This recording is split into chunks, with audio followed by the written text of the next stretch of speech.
Hai semua, jumpa lagi dengan saya Linda di channel Ayo Masak, Ayo Makan. Belakangan ini banyak banget yang bikin mooncake karena memang lagi musim ya teman-teman. Tapi hari ini saya akan bikin mooncake yang spesial, yaitu mooncake nastar. Udah lama kan gak makan nastar? Ini rasanya enak banget, lumer, tapi dia tetap kokoh, dipegang dia tidak hancur dan tidak lengket di tangan. Gimana cara bikinnya? Yuk kita mulai aja.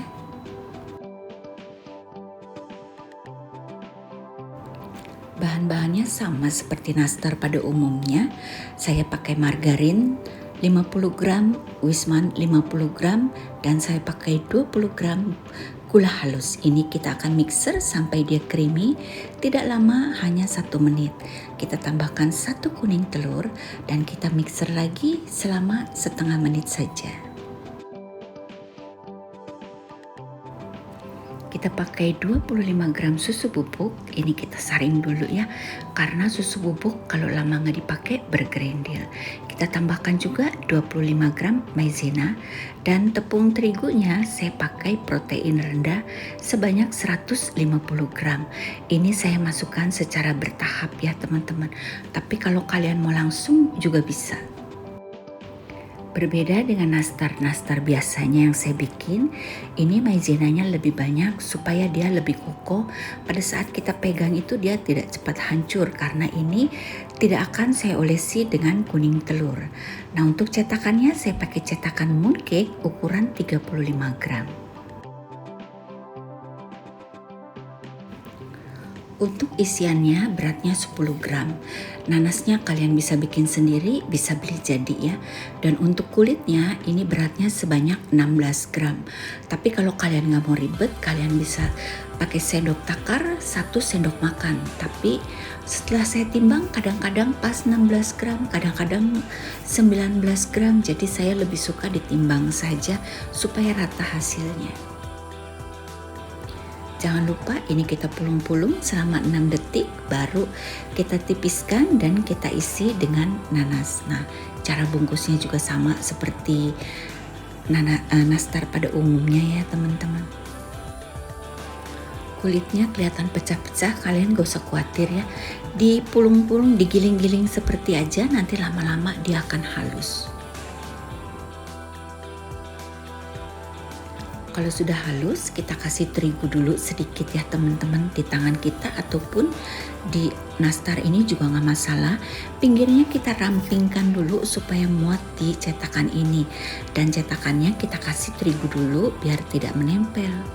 Ini cukup ditekan 1 atau 2 kali saja, tidak seperti mooncake. Ini kan adonannya lembek, jadi 2 kali tekan sudah cukup. Hasilnya sudah cantik seperti ini. Sekarang saya akan bikin yang warna hijau. Warna hijau ini saya pakai bubuk green tea. Kalau kalian mau pakai pasta pandan juga boleh, atau pasta green tea juga boleh ya.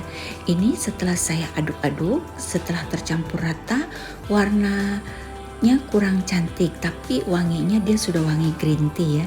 Jadi saya tambahkan sedikit pasta green tea supaya warnanya lebih keluar.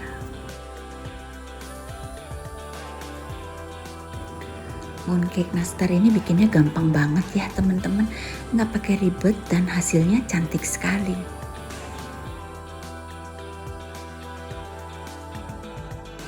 Saya juga bikin yang warna coklat dengan coklat bubuk. Ini sama seperti green tea, kita aduk-aduk sampai coklatnya rata. Kalau kalian tidak mau pakai coklat bubuk, bisa pakai pasta coklat ya. Saya juga pakai pasta taro untuk warna ungu, dan supaya warnanya keluar kita akan kasih dengan putih telur dulu sedikit, kita aduk-aduk sampai sudah menjadi pasta, baru kita campurkan.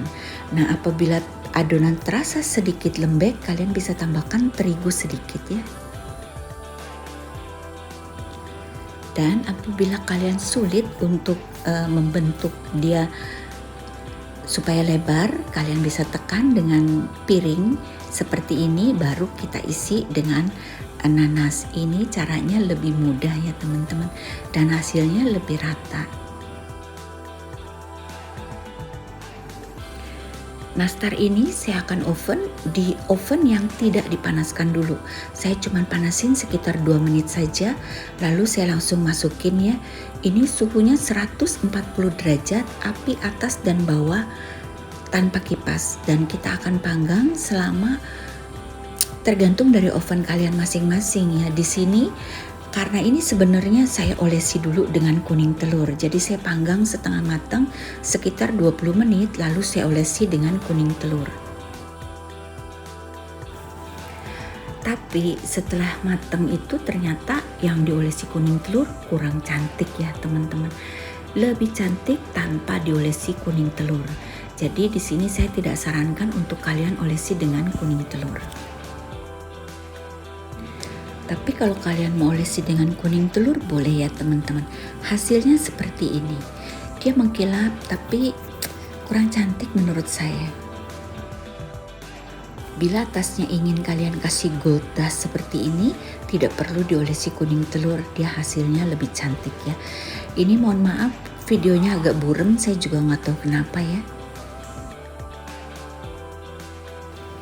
Dan ini saya ada satu yang tidak saya olesi kuning telur, saya hanya kasih gold dust saja. Kalian lihat cantik banget kan? Tapi nanti terserah kalian, kalau mau diolesi kuning telur dulu juga boleh ya.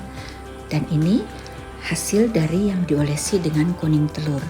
Dia atasnya sedikit pecah-pecah dari olesan kuning telurnya itu ya teman-teman.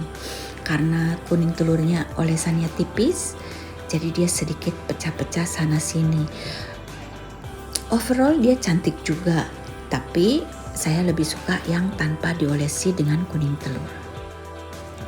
Selesai sudah videonya teman-teman, semoga bermanfaat.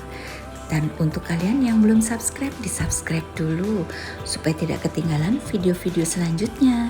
Sampai jumpa teman-teman, bye-bye.